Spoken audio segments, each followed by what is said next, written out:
அஸ்ஸலாமு அலைக்கும். Hi friends, எல்லாரும் எப்படி இருக்கீங்க? இன்றைக்கி நம்ம சேனலில் ஒரு சூப்பரான மீன் குழம்பு ரெசிபி மண் சட்டியில் தாங்க செஞ்சு காட்ட போகிறேன். ரொம்ப நல்லாயிருக்கும். எப்படி செய்கிறதுன்னு பார்க்கலாம் வாங்க ஃப்ரெண்ட்ஸ், வீடியோக்குள்ளே போகலாம்.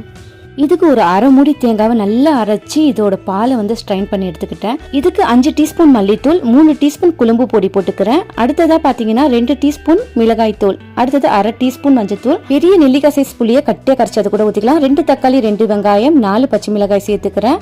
அடுத்ததாக பார்த்தீங்கன்னா 2 தக்காளி, 2 வெங்காயத்தை நல்லா பேஸ்ட்டாக அரைச்சி இது கூட சேர்த்துக்கலாம். இப்போ இதை நல்லா கலந்து விட்டுக்கலாம். அடுத்ததாக வானலில் நான் மண் சட்டி வச்சுக்கிறேன். இதுக்கு பார்த்தீங்கன்னா நான் சனக்கரை மீன் தாங்க எடுத்துக்கிறேன். இதுக்கு எந்த ஃபிஷ்னாலும் சேர்த்துக்கலாம், ரொம்ப நல்லா இருக்கும். அடுத்ததாக தாளிப்பு பார்த்தீங்கன்னா கடுகு 1 டீஸ்பூன், உளுந்து, வெந்தயம், ஜீரகம் அரை டீஸ்பூன் சேர்த்துக்கலாம்.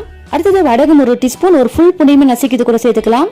இதெல்லாம் நல்லா தாளிச்சதுக்கு அப்புறம் கூட்டி வச்ச கறியை சேர்த்துக்கலாம். அது கூட 1 டீஸ்பூன் பெப்பர், தேவையான உப்பு சேர்த்து நல்லா கொதி விட்டு எடுத்தா நம்மளுக்கு சூப்பரான மீன் குழம்பு ரெடிங்க. More videos please subscribe.